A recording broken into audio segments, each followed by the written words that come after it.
for either of these heroes. Yeah, there's no real stuns. You saw the heroes they wanted to take out instead. Like they wanted the ES out, they wanted the Bat Rider out. They were very problematic for Boom, to be sure. But they, as you say, they got better answers this time around. Like, it's not going to be as easy just to push down the lanes. Dream herself waiting for Chargelo to come in nice and close. He's gone for the Essence Shift to begin with, so with the extra support of Snapfire, they're still trying to start the early contest for the top rune. Rubik Centaur, standard strong lane. You just reduce the enemy magic right click, and eventually Centaur pops his retaliate, starts smacking Slark. It's pretty tough for the hero actually. Should take a lot of pressure. It's gonna be a 3-for-1 trade-off. Kescute just strolled himself through, and easy enough. Even nicer when the Clockwork doesn't have to level up cogs to trap out the ramp, and he can go the battery assault, more influence inside the lane. And maybe that's also another place where we've got to ask the question, so where does FNG have his influence in this game? Like, is this a lineup that Gambit actually have some places they can fight against? Are you looking at, no, he's not courier sniping. I thought he was courier sniping top lane. I was like, I've never seen that before, but he actually just late TPs back to his top lane and immediately takes the Fade Bolt as Centaur Rubik look to press this Slark. Mid definitely the matchup to watch, though. Yeah. Makoto versus GPK, where we put a lot of pressure from both of these sides into having a good performance. And it's spirit on spirit, brother on brother. I thought they were cousins. Are they cousins? Removed cousins? Well, it's like Ember Spirit didn't even know about Void Spirit. So yeah, I guess not brothers. Like, I mean, I don't know if they like each other. I know Ember definitely avoids of the other spirits when he can. What are you going on here? You're clicking your fingers and pointing at me like I meant to understand that. The pun was so bad, it was so good you didn't get it. And that's the key. Anyway, Bottle Rush on GPK. I've not seen this super often, but makes sense because with these heroes, it feels like if you can bottle up that 2-minute rune, right, you almost guarantee that you'll win this lane. Man, FBZ, you're too deep underneath the tower. He was luckily able to shift the aggro off as he swashbuckled back. It's like trying to get up in the face of a Morphling. That doesn't really work because he just agi morphs and then just heals up. Oh my God, Excess Vampire. Not a healthy man. The leech is going to be there, and Dreamercell loves it when this happens. First blood his way. One permanent agility has been gained. Surprised that Shaklo didn't body block a bit better there. If he blocks the pounce, you're going to be just fine. He also was holding his second point, only now just leveled up the hoof stomp. Yeah. And they got the lane pushing. It's always big when you're playing in the safe lane. You get 2 first. It's a huge edge, as we can just see why right there. And a pull as well from Kescute. This is nice. Mid lane. Clock's going to rotate over, but there's a ward there. And GPK will know what's up. He shouldn't go down. Yeah. And with the creep wave coming underneath the tier 1 tower anyway, like, Makoto's not going to get any huge advantage from this. GPK just backs up for a bit.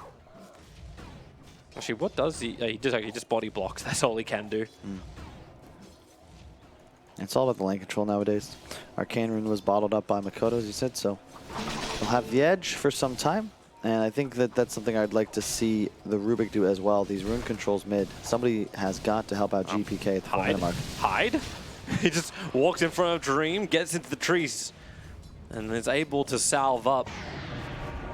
While in mid, Makoto still battling heavily against GPK through the Flame Guard. Wants to keep the chase going. GPK having some bottles available, and it's a little bit off target with the Remnant. It doesn't really matter. You have so much spam potential. There's no issues. You can see him just constantly using his abilities thanks to the Arcane. I always panic about the RCS. Don't miss.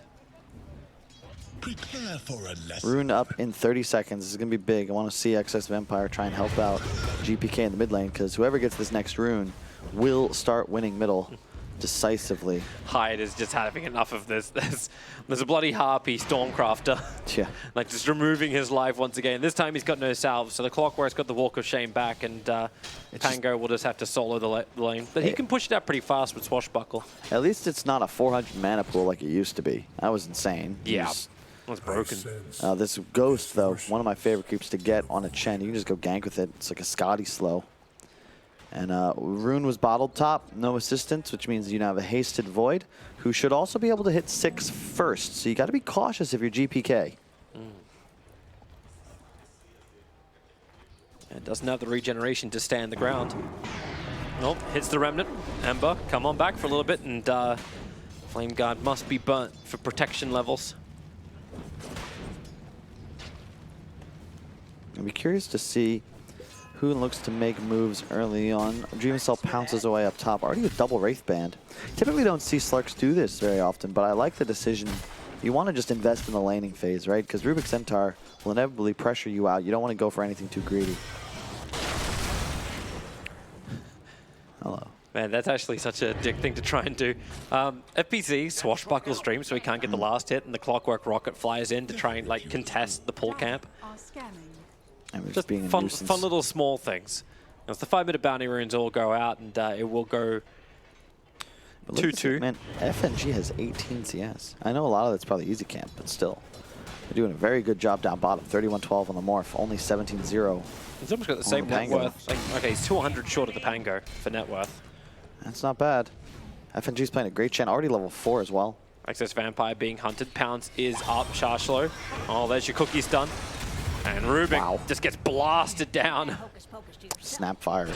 Yeah. This hero still very, very high damage. Oh, wow, blank. There you go for Makoto. But then Makoto, no, he had to war up through the north. Oh, no, there's no stun from the Shard, from the Golem. He'll get up the hill. No one charges available, and Makoto is going to be very happy to be able to TP home. We can kill the clock. It's going to split. Oh, wait, never mind. I mean, that was what we discussed, right? Ember level 5, Void Spirit level 6.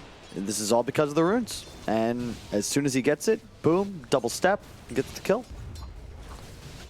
Haven't seen a two-step that good since my 8th grade high school dance, but very impressive performance by Makoto. This is why Winter was such a huge fan. That two-step from the sidelines? Oh yeah, I wasn't dancing. Yeah. I didn't have confidence until much, much later in life. Still working on it. It's occasionally shadowed by Twitch chat, but luckily I have a short memory, so I just rebuild myself. Yeah, I don't know if you've actually got Twitch emotes for 2 left feet. If you can actually put 2 left feet on a chat. You're one of the top two people. Lane, they're going to fight again.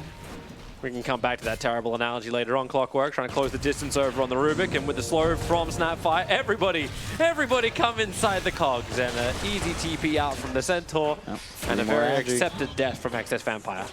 Or one more Agi. But either way, it is going to be permanent. This is very nice for Dreamcell, and his game is important because if you don't get ahead on the Slark, it's impossible for you to start hunting this Morphling. And Dream has demonstrated he will carry this game if you give him enough space. Especially just being able to get this 6 without being properly like harassed down. Like he's now got treads with the double Wraith Bands. That's flying out the courier at the moment. So he's got a lot of what he's searching for. At the same time, this naked mech has arrived again on FNG at a really good timing. 7.5 minutes, he's got a mech. He'll have ult soon too. My goodness. Not too shabby at all. That is so much heal. Oh, they see GPK. Watch for the remnants. And he's put one just in the, well, that's in the hole. It's not out, it's not in. I mean, it's not out, it is in. Clockwork, looking to cog block, and nothing's going to come up that hill at him.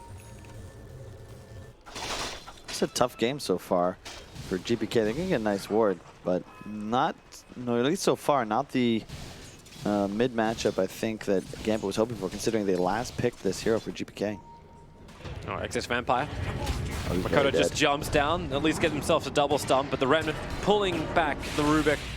And that's now going to be his 4th death. 5 of the kills are Boom.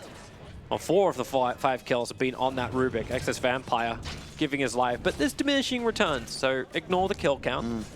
The advantage is only barely going the way of Boom as far as gold goes. But this team is very momentum based, and you got to expect they're feeling themselves right now. Sure, the gold advantage, it's not about the raw resources, but how do you feel? And right now, sure, it's Dream who's ahead, but concern is that GPK, Playmaker, also on the Playmaker, is behind. He's going to have to spend a lot of time recovering. Maxed out Flame Guard means he's mostly just going to be shoving waves for the next 3 or 4 levels. Also, another thing to keep eyes on is like it's actually great with Dreamcell. Like he's able to scout out the observer ward that was sitting behind the tower. The other big advantage of Slark, how do you keep that vision advantage when clock's popping off rockets? There's a lot of different things they can work with. As that, well, okay, Chain Suns is also a nice way to work, but if you don't get the kill, Slark just backs off and heals up. While Clockwork looking for Excess Vampire, jump forward. FBZ into the rolling, letting it go with the Rolling Thunder, and he's just constantly stomping. But then the Cogs, they're actually out for the moment, and it's actually going to be Clockwork and Snapfire who are the two to die in this. And I don't know if you really want to restrict yourself outside of your own Cogs. Makoto's looking for something in return, but it won't happen. There's 3 heroes there that he cannot contest. I mean, it comes down to, if you're going to make this play, you need Makoto there, right? Your Void Spirit is super far ahead. He's a hero you want to be playing around, and instead they make this move with just the double support combo now. Go taking damage inside. They'll just kill off the Chenami. Yeah, like, see it again. What, this is just never going to work. And not just that, we talked about it. FNG, mech plus Chen heal. With the bonus, thanks to the Divine Favor. How do you kill somebody with FNG standing right there? Also, just like too, like what is considered a wall? Like we had our thing before with like the Mars Spear not hitting into Roshan. Well, I don't know, Toby, but I do wish you'd take yours down. I've been trying to get close to you for at least a year or two, but I still feel like there's something between us. Oh my god, I cannot wait for this game to be over and Winter is going to come and replace you. This is exactly what I'm talking about. Yeah, go back to Alan. Yeah. Clockwork. Hook shots straight past the Morphling. Not exactly the way he probably thought that was going to go down. And the TP was coming in quickly from Excess Vampire, but he ends up cancelling that. He can hold the mid lane by himself. He's got Scatter Blast as well as his Fade Bolt, so no creep wave will approach that tier 1 tower. But boom, they focus on the bottom tier 1. Clockwork Rocket checks behind inside the trees, just so they're safe. While the rest of Gambit look for the hunt up on top. But Slark, having Shadow Dance, runs straight back behind the tower. Is there going to be a yeah, there's a TP coming in. Pango at least can slow down the pressure. Dream pouncing himself forward, taking on as Dreamo Cell, the other Dream in this game. A quick waveform and Stampede out. Dream, he's low on mana. The Rolling Thunder from FBZ, at least he'll go through the Chen army. Can't get close enough, so he just kills off the Chen army with a backward swashbuckle. Makoto gets bot tower though, and this all goes down. Gambit playing with 4 heroes up top. He's getting really close to that Orchid. Yeah. And you're getting, this is the other thing too, which we were wondering. We were talking about this during the drafting phase, like who's able to pick up the Spirit Vessel? If it's a 3-position clock, like he could do it, but is that really what he wants? The Pangalia has already started over, like with the casual Javelin, the Urn of Shadows. Now we can get the Spirit Vessel to mess with the Morph. And I really like Dream of Cell's build as well. Going for the straight-up fighting items, right? You want to get an Orchid timing and just go. He should, in theory, have Drums Defusal around the same time, and then, boom, you've got 2 killers, whereas Dream and GPK, they're still going to have to play a little defensively. You're just trying to farm for some time, and they'll both have an Orchid Cleanse soon. Manta Rush on the Morph, Yules on the Ember, but they need those items up before Void Spirit has the Orchid if they want to be able to split push effectively. The smoke's going to fail from Gambit. There's so much pressure being applied to the bottom lane, and with the Observer Ward up on the hillside, the smoke movement from FNG, yep, smoke's going to break, sentry up, at least he'll get the D ward. But Makoto, as well as Hyde, just back off the lane. And Pango's up to his own farming now. They really would like to have that Spirit Vessel before the fight has to begin. Manta Style is being built from Dream, but it's still taking some more time. Another 2.2k before he can get that.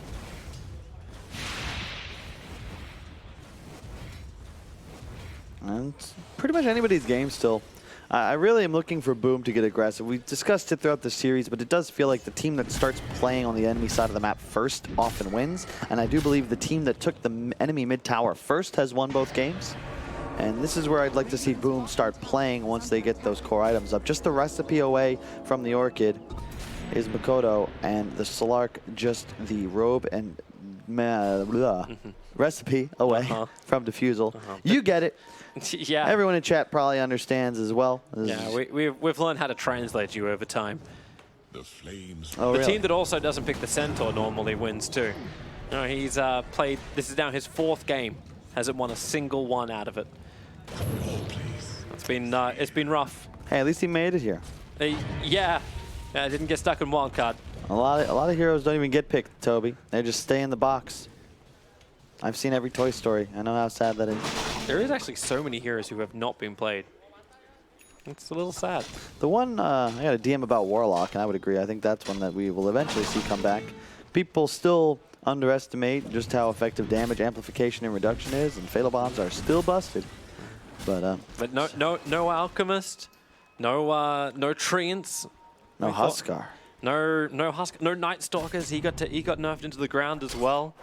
No ETs, no Enigmas.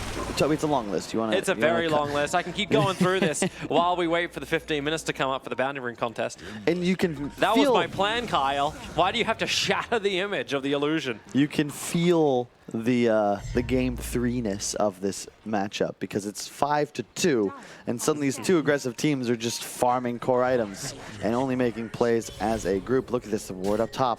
No Manta yet on the Morph. He's in big trouble if the Void Spirit can kill with his outpost. You look towards the bottom lane. That's what they're really searching for. Clockwork's going to come in range. Hook shot forward, catching out Chargelo, puts up the cogs, and then it is just Mortimer's Kids that's flying down. Oh, Stampede with the leash. It keeps the Centaur in position. Now the jump in as well for Pango, but the supporters arrive from Gambit. They've got all 5 players now here. And Morphling was able to complete his TP out of top lane, and Clockwork, Cog run once again.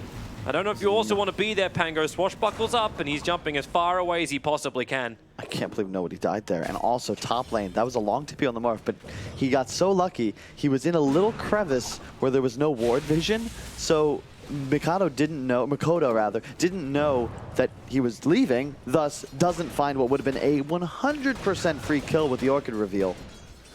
Instead, he just camps that area, waiting for nothing. Well, the mid lane, let's see how the defense goes. But wait, no, FBZ will arrive. Oh, he swashbuckles 1 creep. Okay, that's not enough. You need to clean up a lot more than this, including that Chen army. And that's what they're looking for right now. Cogs, actually, he stole battery assault, not exactly what he was hoping for, but Hyde really trapped inside of his own cogs with a cookie. Pushes him away. The Chen army is finally being removed. You trade a lot for it, though, and notably... Slark into the back lines. They're going to catch FNG. He's already used the mech, has Hand of God. May not... Oh, yeah, doesn't want to use that one. That's a little bit too big of an ability to just use to save your own life. And this right there, I love the Slark against Chen. For that reason right there. You just find him, and all the counter initiation from Gambit's afraid, because if you're holding that pact, it's all cleansable. So nothing you can really do to save FNG once he gets jumped. And Void Spirit's still a huge threat to the Morph until the Manta's complete, along with really the rest of the team. Only Emperor could escape with a self-Yules. And even then, if you get pounced mid, it could be trouble. Nice rocket up. That was the ward spot used in the previous game, but Boom know what's up, and they rocket for vision to ensure it gets cleared out.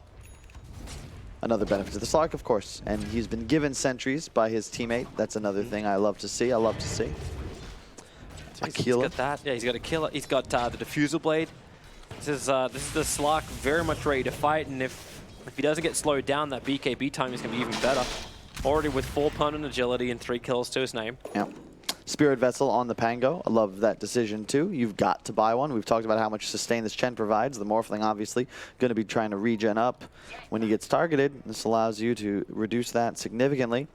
And Pango plus Snapfire is a hell of a deep push. They're just camping this mid tower. They spam their Q and the wave's dead immediately. You need this Chen army plus some more players if you actually want to be able to finish off this dire tier 1. I don't know if I'm totally sold on this switch of items. The Growth Bow into the Void Spirit. So the magic resist. Yeah, but over Pupil's Gift. It's more damage output on the spell combo. If you're hunting Morph, it makes sense, but now that there's a Manta up, that's no longer really a possibility. So perhaps he'll change back. I want to see everything. Boom. Bringing numbers towards the mid. BZ. He's getting a little bored. I mean, I'm not surprised. It's 6-2. Everyone, there's like a rule here. We've got a ceasefire. And the only time I've seen Boom cross into this area of the map is under the cover of smoke, as they are now. Pupils back in, to your point. Makoto listening. You know, who was it? I think it was actually FBZ I bumped into, but in their second game against BA yesterday. It's like, yeah, we weren't in the right headspace for that game. Why? Because they were playing boring heroes. Middle lane, initiation starts off, FBZ, Stampede, swashbuckles down, and then gets cookied back up again into GPK. Just the back lines where Clockwork initiated and just got popped out by the Morphling as well as the Rubik. These cogs just blocking the top ramp and Searing Chains, making it difficult for Boom to be able to escape. They're just trying to get back out again. Makoto will be able to do so. Both supports from Boom have fallen. And it's this team fight of Gambit, man. A big part of it's the Chen. You effectively have like 600 plus healing on Gambit. You don't have any on Boom. And this is a big deal. These Clockwork cogs also seem somewhat anti-synergy with the Pango because he effectively just walls off his friend. I think he doesn't bounce off it, right? Like he just goes up against it and just keeps rubbing. I mean, that sometimes is effective. Slark found Ember Spirit. Quick little Searing Chains. That's a well-off-target swashbuckle, and Ember will just remnant away to safety. He finishes up his Maelstrom as well, coming out in the Courier. Gotta be leaning Gambit thus far. This Morphling approaching E-Blade already with the Mantas. You said there's no real stuns on the side of Boom. Your weight of killing Morph is at some point in theory. Slark's able to go toe-to-toe, but he's still a ways away. And they're three-man smoke ganking. They'll find Keskute. They don't really, like, that's not the target they were hoping for. They were hoping for a core.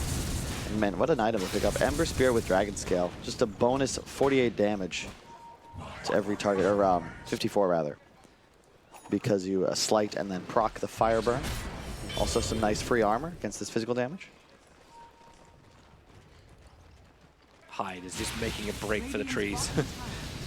He knows that Gambit want that tier 2 tower on top, and with the Chen, it's quite easy to claim it. Dreamer Cell's trying to get some kind of counter push on the bottom lane, but Radiant fought up. I don't know about that. If you're Gambit, you might even look to keep going. They're getting attacked on their tier 1 and their tier 2, so Ember will come back, but he's fine. He'll always have a remnant to work with. But Dreamer Cell's not going to back off from this that hard. Actually, he will. He'll pounce away. And the mid lane Gambit have TP back to defend their mid tier 1.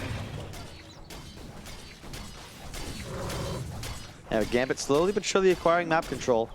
I still cannot believe how slow-paced this game is. Very methodical from both sides, but you can't really blame Boom considering they want to play aggressive, but Gambit's walking around with a zoo in tow, and you're just not really able to contest if FNG's nearby with all this heal sustain. Do Gambit have a lineup where they can at least force an engagement? Like, I suppose like Roshan would be the only critical thing that Boom would have to come out to stop.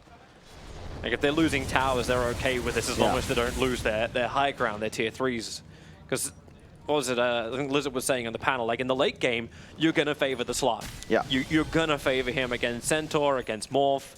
He just needs like 4 or 5 items. It's at a point where he's got, you know, Butterfly Scotty or something equally ridiculous where things start to turn up for him, but you just don't out-farm, or rather out-fight in the mid-game against a hero like Morph, especially post-Manta. I expect with that E-Blade, they'll look to get frisky. Perhaps now, as you said, yep, let's get into Roach. They keep avoiding us. Let's just grab an Aegis or fight them. Yeah, double damage is just the biggest enabler for this with Dream. And Slark will get his trade-off. Like, this is the old-fashioned trade-off. Roshan for the Radiant tier 2 tower on bot. But Dreamer Cell's already beginning his own TP over. But Roshan's dead. They won't get there in time. Like, you could throw Mortimer's Kiss in there. Clockwork gives the extra information, but they're still too far out of range. Morphling's taken it. The double damage room, they just weren't ready for that. Shout out to Nahas, who's been beating the same drum for about 4 years now. Double damage should do at least half damage instead of what it does to enemy heroes on Roshan and objectives. However, it is part of the game, and it does sort of force objectives, but it is kind of silly at times. You're like, oh, hey, we got the one rune that allows for this move to happen. Let's go do it. At the same time, you know, we've all played card games before. Them's the breaks. Why do you have to do card games? Like, There's a lot of RNG. I never played Artifact. No such thing as a good poker player, Toby. Just a lucky one. No such thing as Artifact. GPK, hey there, hunting him down, but a quick spirit jump away will break the smoke. And he's back to the tier 1 tower for safety. And the Radiant are scanning just to see if Boom are keeping that pressure on, but they're not. They're just cleaning up the jungle instead. Back to the farming, but they want to fight. BKB on Slark. You want your ability to jump in and find a kill. But I suppose you can just try and take the tier 2 tower, but that's backdoor protected. Creep wave's coming, so that won't take much longer, but the mid lane, TP in from Pango. He's inside the trees, seconds coming in. Exodus Vampire's on the other side of those trees. Able to steal the little shredder. That is the worst thing that Rubik probably could have got from Snapfire. And also, I'm not gonna lie, I'm not sure I'm buying this Slark against Morph as this game continues. It's just because the Morph's gonna have so much support. All these auras, you can turn into the Slark, still stacks your own. It just... But if he gets disarmed and like these type of problems, like... Disarmed by Pang, I guess? Oh, I don't know, it just feels like, click on Centaur, right? Look at Slark. Centaur, he's going to jump in. I'm looking right there. Pick up, and now the disarm. Hookshot flies forward, but the Morphling jumps in. Dreamer still able to get the BKB off in time. He's not getting the extra life back. He is not triggering off the Shadow Dance. As the fight splits into two different parts, everyone trying to disengage out of this one, but Morphling looks for his own target. Ember Spirit jumping forward with a couple of remnants. The Cookie can't get hide away to safety. He'll die inside of his own cogs to GPK's burn. And Pangolier caught by the stolen remnant. They're able to get the Searing Chains on Pango, but the Glimmer Cape protecting him inside the base. Swashbuckle still on cooldown. For all of this, for everything Gambit threw in, only Clockwork dies in this fight. And Slark's already running away, picking up bounty runes. Yeah, the difference maker there was you click on Slark, all of his auras are self-generated. Look at Rubik. Look at these heroes when they group up. They've got 10 different unique buffs. +2 armor Keela, +3 from the toughness aura. The extra healing, the mech, the regen aura, it's just ridiculous. And you combine that with the fact that they're all doing 30% more damage thanks to the the Wolf Creep. Aegis on Morph, this is looking pretty sick for Gambit. I just want to see them press this edge. They're ahead. They potentially have enough of a lead they could just straight up win this game. Tier 3 items coming out. I believe they've got enough for everybody to have one. Nope, they need to farm 2 more, so maybe just farm out some jungle camps, pick those up. Yeah, there's 0 right now for Boom. Dreamer Cell's going to have to grab them all and send them back. That's not a bad one to get. Mindbreaker for the Slark.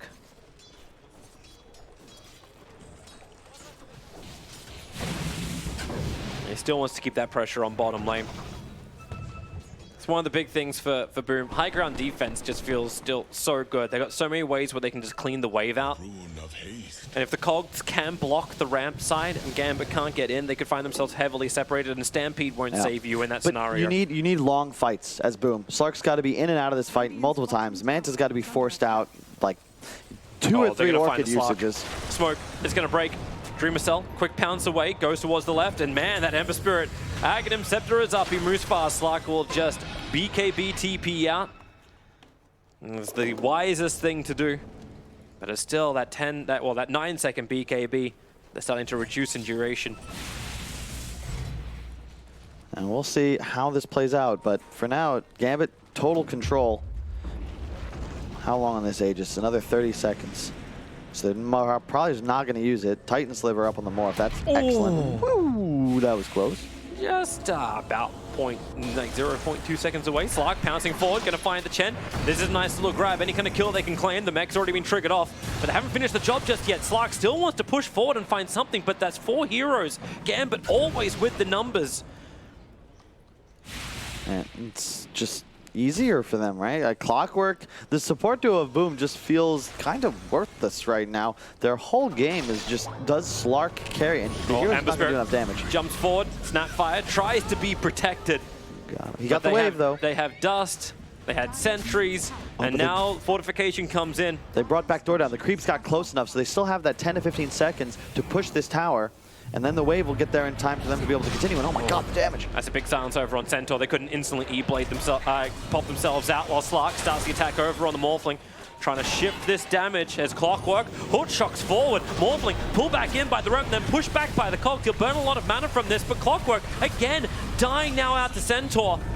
Because every time he initiates, he ends up just trying to kill himself off the Cog, try and separate the battle too, but Makoto really trying to battle against Morphin. The E-Blade makes it impossible to continue the attack in, but now with a Remnant, Dream still trying to move away from the rest of Boom, but the BKB, they're both worn off now from Boom, and look at Gambit, re-engage back in. They know this is their time. Dreamer Cell knows it's time to get away. Waveform a little bit off target as this Rolling Thunder does cause a couple of bumps out. The Snapfire dead for 70 seconds. Clockwork once again trapped inside of his own Cog, surrounded by 4 heroes, but they want a core. They want the real hero kill, and they've found one as well. There's Pangolier. Dreamer Cell's doing everything he possibly can to stop this fight, but man, FBZ swashbuckles up. They get Searing Chain together and push back down again. It's just cookie stuns, it's hoof stomps, and it's 3 heroes down from Boom. It's near flawless teamfight execution as well, Toby. That was sick. Kite the BKBs, immediately they re-engage, they force the tower, get the response they wanted. Boom gets baited, and yeah, you're targeting this more. Dream playing so elusively. GPK is a free game. How do you kill either one of these cores? They have such insane survivability. GPK with that Ags is just nigh unkillable, and he's just dancing with his opponents. Has that extra second on Searing Chains too. It's a 4-second stun and an 8-second cooldown. Oh, Makoto wants to jump in. They're going to work it with Dreamer still! He has to buy back. There's no other choice. Makoto is able to astral step himself back into base. They're going to lose. The melee racks up on top. Okay, they won't buy back. There's still all the towers on bottom lane, so they won't lose much more than that, but you're starting to see that. Well, not starting to. You're continuously seeing the amount of damage that can go into the Slark if BKB is down. Yeah, it's just not much you can do here. And this is where the Slark versus Morph thing, I understand the argument. I know Dota buff gives Slark a big edge, but in competitive matches, it really comes down to the team play. And the problem is that Morph is so easy to buff up into this ridiculous carry. I remember that game at the Major, we got an Apex rune and suddenly just slaughtered things with the DD. You just... Well, no, not the... He got the rune and the... What's it called? The one that increases your max attribute, main attribute. Chat will tell me in a couple seconds. It doesn't matter that you don't know, Toby. Don't worry about it. But point is, I'm not trying to follow what you're saying. You play with Chen and Morph together, good things are going to happen, especially if you got a GPK Ember going off. All right, now Dream is going off and GPK is alongside with him.